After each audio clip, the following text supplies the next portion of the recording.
So let's look at this general formula. And by the way, if you have any questions, raise your hands. I realize that this is somewhat arcane, or can be. Let's contrast these two circuits. There is a direct form of circulation of commodities, he says, which is CMC, in which you start with a commodity, you sell it to get money, and you use that money to buy something else. So you start with the apples, and you sell the apples, and then you use the money to buy sunglasses. That's the direct form, selling in order to buy. The alternate form starts with money. You convert that money into commodities, and then you sell those commodities for money, buying in order to sell. That would be a case in which you start with the money, you buy the apples, and then you sell them, maybe transformed into apple juice, in order to end up with money again. If you contrast these two circuits, you see that they are actually not just sort of nice, simple inversions of each other, but they are radically different. In the case of CMC, the direct form, you begin with a producer who makes something like apples. You end with a consumer who consumes something like apple juice. This is barter, actually. So let's imagine that you start, it's barter mediated by money. So it's not barter, but it's got a similar ethos. You have apples, you want sunglasses. So you sell them, you get some money, you buy some sunglasses, and you consume those sunglasses. You put them on your face and you walk around. You use money in this case simply as a means of facilitating this transformation from apples to sunglasses. And it makes sense because you don't want the apples, you want sunglasses. And if you can convert a certain number of apples into an equivalent value in sunglasses, then you've got what you want. And presumably the person who gave up the sunglasses didn't want them as much as he or she wanted something else. And so everybody benefits by ending up with some use value that they lacked before. And that's the reason that the exchange happens at all. If we contrast this with the other version, the alternate form, you are beginning and ending with money, the person holding money. In this case, over here, it's probably two different people, one person who wants apples and one person who wants sunglasses. In this case, it begins and ends probably with the same person who started with money and gave it up to buy some commodity and then gave the commodity up to get money again. The money is the goal of the transactions, right? To this extent, it's absurd for the two amounts of money to be the same. If you started with $100 and you ended with $100, why would you have bought apples and then sold them again? You could just as well have sat there with your $100 and gotten the same result. So it only makes sense to do this if the amount of money in your pockets grows. Meanwhile, the use value of the commodity that you use to transform money back into money again is essentially irrelevant, because what you're looking for is money. Who cares if you got it by buying and selling apples or sunglasses or hay or boots? There must be a growth in M. There must be M prime in order to make the whole series of transactions have any sensible logic. This is how he arrives at the general formula for capital, in which the amount of increase is surplus value, and this surplus value is the point of the whole set of exchanges. This is the motive, to start with money and turn it into more money. Yes?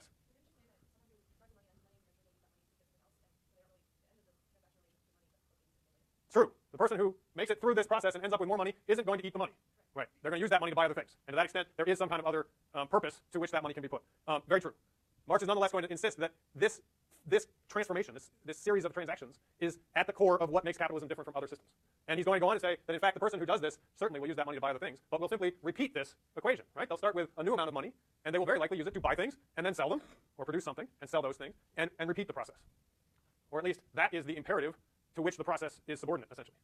And if you think about the way corporations think about their decisions, yeah, they use some of that money to pay their employees, pay their stockholders, dividends, things like that, but then they reinvest, right? And if they have too much money and they need to reinvest in some other line of work, they typically do that, right? So Marx's point at the end is that this process, because it is quantitatively driven by this abstract value, is inherently unlimited. If everybody worked within the CMC framework, nobody would need more C at the end, more commodities at the end than they can consume, right? You would trade to get enough apples to feed your family, to get enough hay to feed your livestock, to get enough boots to put on your feet. But once you had those things that you need, there would be no need to continue the process. So there would be an inherent limit on the overall amount of stuff that is produced, because it would only be enough stuff to satisfy the needs of the people involved. But if you have a system in which this is the predominant, prevailing transformational dynamic, it is essentially infinite. I mean, Weber's definition of capitalism is precisely that this is the prevalent, predominant way of provisioning goods to people. Marx's point is it is no longer bound by the actual concrete use value needs of the people. It's now it has a dynamic within it that is limitless. He sees contradictions in this. Barter benefits both parties, but this is irrelevant in the general form of MC M prime, because the party at the beginning and the party at the end is in fact the same person. There's no need for it to benefit both parties. If equivalents are exchanged, we still have no surplus value. He suggests in the simple form of CMC, at the end you don't have more value than you started with.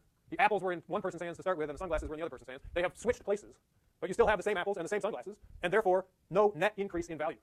There may be an increase in the utility for each party because I wanted sunglasses and you wanted apples, but the value has not changed. Circulation, or the exchange of commodities, creates no value. This is Marx's way of proving that no new value is produced simply by buying and selling goods. Value, he says, is produced when you produce goods, not when they simply change hands. Mercantilism, in this framework, this conceptualization, cannot produce value in the capitalist sense of value, because it is simply moving goods around. It is not producing goods themselves. So one of the commodities that the capitalist buys when he or she converts money into commodities must be a commodity whose use value possesses the peculiar property of being a source of value. This commodity, he says, is labor power, which can produce more value per unit time than what it needs for its own reproduction.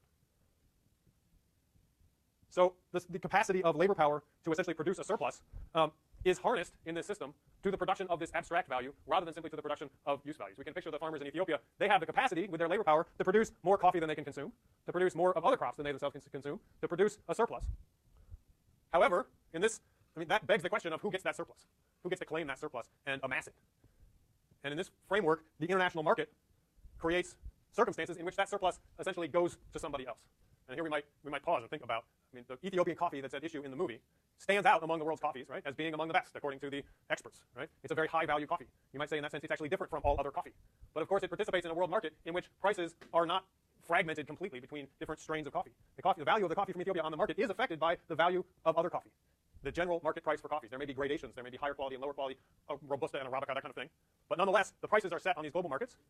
And to that extent, it's precisely the equivalence of different coffee. It's the exchange value and the underlying equivalence of those coffees that makes the producers in Ethiopia, even if they own their own land and own their coffee trees, they are essentially, the money that they can make from those coffee trees depends on all the other coffee trees in the world and the state of the world market for coffee beans. How many of you feel like you've got this completely sorted and cleared out and it's all clear as day to you? What are your questions? In one of the more famous lines from Capital, Marx sarcastically remarks that circulation and exchange are the exclusive realm of freedom, equality, property, and Bentham. What does he mean by that? Anybody know? Anybody know who Bentham was? Yeah. Jeremy Bentham. You don't know what he did or anything, but you know his first name. All right. Anybody else know anything about Jeremy Bentham? We've got his first name now. Yeah. He was the sort of figurehead of utilitarianism. What is utilitarianism known for? A definition of happiness, which was the greatest good for the greatest number. He suggested that the way we should think about the ideal society was to try to achieve the greatest good for the greatest number. That we should think about utility, and we should maximize utility, which sounds perfectly logical, right? That we should try to achieve that. That was he was counterposing this to ideas of society modeled on principles of morality, for example. That the greatest society, the best society is the one that lives closest to the golden rule, for example, right? Or that it should be understood in relationship to God. He said no, society should be, we should aspire to a society in which utility is maximized. And in so doing, he tacitly suggests that everyone's utility is equivalent and of equal importance. And it's simply a question of sort of optimizing the distribution of utility among people. And he was arguing for liberal democratic capitalism, essentially. He was arguing for a market system in which supply and demand would distribute goods and services according to the sort of interests and individual preferences of everybody participating. And this, he suggested, would optimize the distribution of utility and therefore thereby create the happiest possible society. And Marx is sarcastically suggesting that if you only look at the realm of exchange, the markets in which people buy and sell things, making individual decisions about whether to buy a latte or not, whether to take this job or that job or not, that in fact, yes, that's what it looks like. It looks like a world of freely deciding individuals of equal power and equal value whose utility is worked out in an optimal way by market exchange. And those exchanges are each made willingly or voluntarily, with a few, bad examples here and there, but those are anomalies. The basic framework, Marx is agreeing, the basic framework looks like one in which everyone gets what they want in exchange for what they're willing to part with for it. And to this extent, it is about freedom, equality, property, everyone having their own property, including their bodies and their time, that they can buy, sell, exchange as they see fit, and Bentham. However, Marx is not convinced that this is in fact all that's going on. Underneath this, behind this appearance of a free market that optimally distributes goods, is the production of surplus value, which happens behind closed doors. And you got to remember, he's writing in the middle of the 19th century in England, in which it's not easy to get inside a factory and look at what's going on.